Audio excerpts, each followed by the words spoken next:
What's up everybody, and welcome back to the Sapience channel, where we talk about using basic money and credit principles to get you out of debt, keep you from making the same mistakes, and get you in a better space financially. Now before we get into today's topic, make sure you hit that like button, subscribe to the channel, and share to as many people that may need to hear this message, alright? Appreciate that. So while this is still a new channel and I plan to provide a lot more content, there was a special request from a lot of people close to me to do this video next.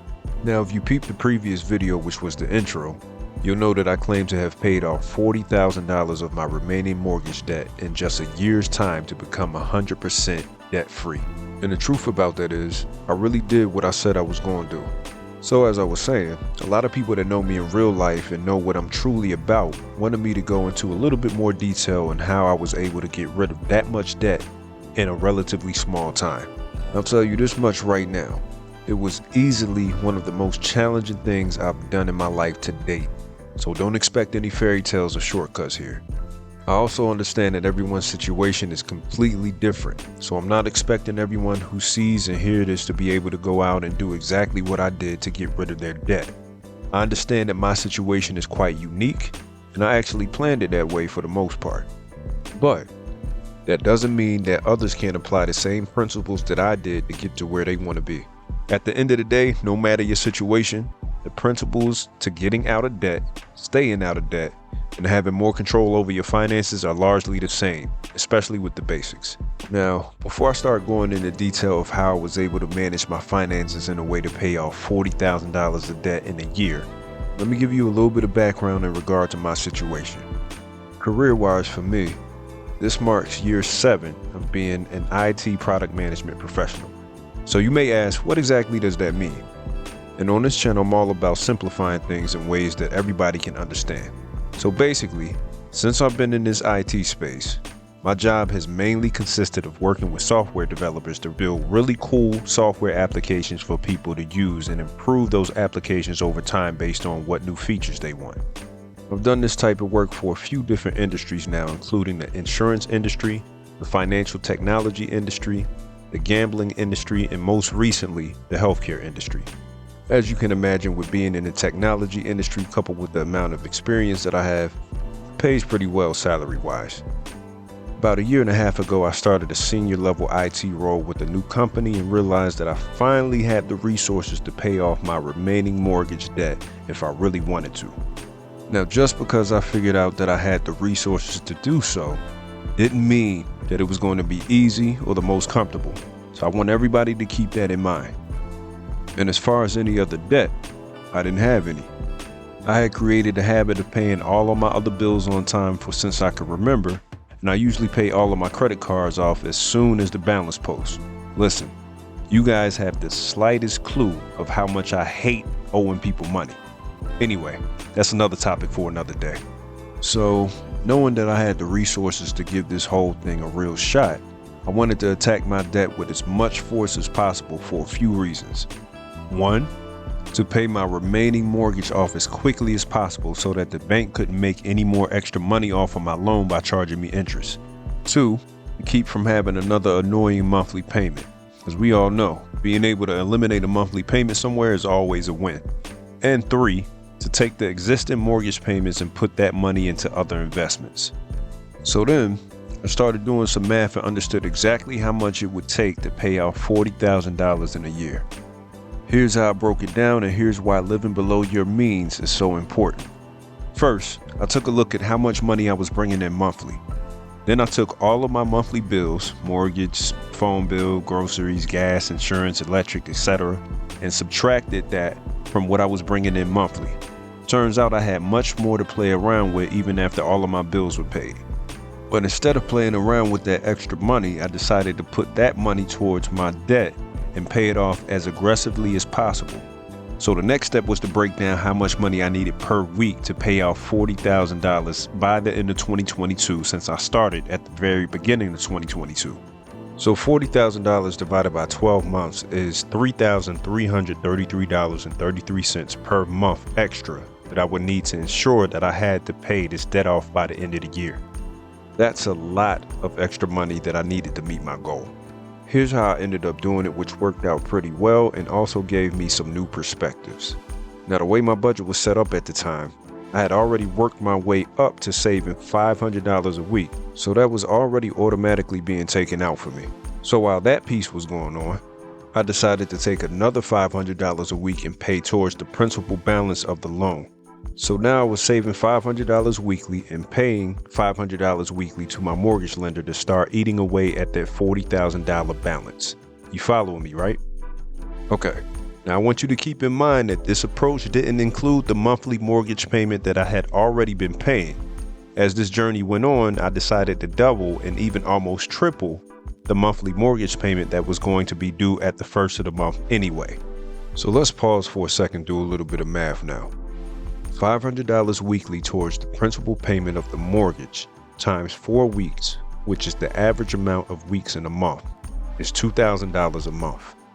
Just the strategy alone, by paying down the principal balance weekly at the rate that I had planned, would allow me to pay $26,000 towards the principal. Why? Because if you multiply 500 times 52, which is the number of weeks in a year, it equals 26,000. Another $500 went into my savings weekly. That's another $2,000 a month on average. Now here's a little fun fact. When I said I was doubling and even sometimes close to tripling my monthly mortgage payments, the total came out to be up to $1,000, which means my regular monthly mortgage payments were extremely low. This is because I own my condo since 2006, when we were basically in the last housing crisis, and I've never paid anything over $530 for my mortgage. I know, sounds crazy, right? But it's 100% facts though. And no, I don't stay in the hood or in some cardboard box somewhere.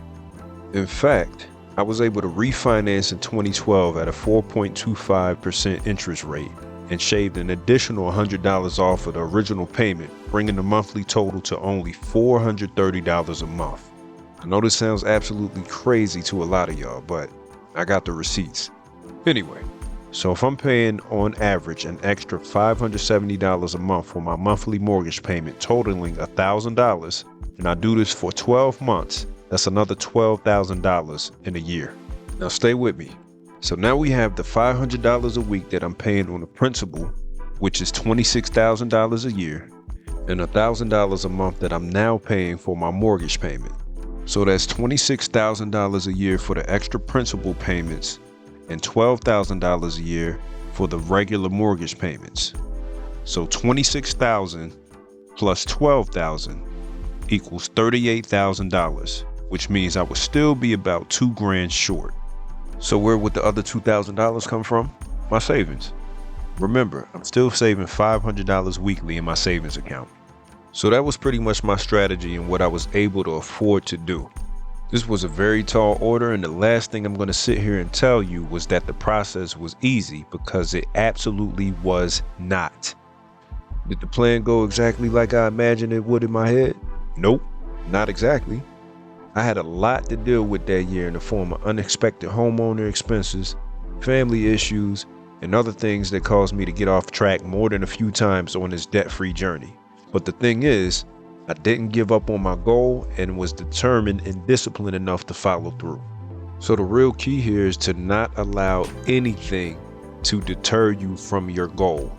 I don't care what it is. Listen, I'm fully aware that we're in a day and age where a lot of people are trying to sell you shortcuts to being financially free and how to get money fast. And I'm here to tell you that there are none. You know, when it comes to these money situations and positioning yourself to be in the best financial space as possible, it takes a lot of time, a lot of discipline, and a lot of patience, which the majority of people do not have nowadays. So listen, if you can separate yourself from what most people are doing, which includes drowning in all sorts of debt, you'll be much better off doing what you want in the future with no worries. So check it out. I'm just here to provide you with different perspectives and approaches towards managing your money and making it do more for you. Again, I'm not a financial expert, so don't take any of this as professional advice. I'm only showing you that it's completely possible to achieve what you set out to do, given that you have the right mindset and resources. And like I said in the last video, I'm 100% debt free since paying off my mortgage last year, have held an 800 plus credit score for over 10 consecutive years, now including the super rare 850 credit score, and I still keep myself on a budget to make sure that I continue to invest and grow my money in other places. Ladies and gentlemen, the road to financial freedom is not an easy one. Matter of fact, I look at it as a dirt road with a lot of obstacles.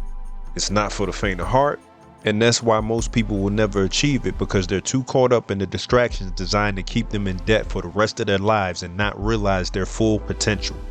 Let me say this again. Everybody's situation is different, and I understand that people cannot approach their debt in the exact same way that I did. But that's why I created Sapience, to help people who are really serious about getting their finances and their credit in order apply the same principles that I did. Being debt-free isn't the most important thing in life, but it certainly creates an important layer of peace of mind so that you can begin doing more of what really matters. If you need one-on-one help with a budget or your credit, sign up on the site at www.sapience.biz and request a consultation. One of our representatives will get back to you within 24 hours. Thanks so much for watching, and don't forget to like the video, share, and subscribe to the channel. Feel free to let us know what you think in the comments as well. Talk to you soon, and stay sapient.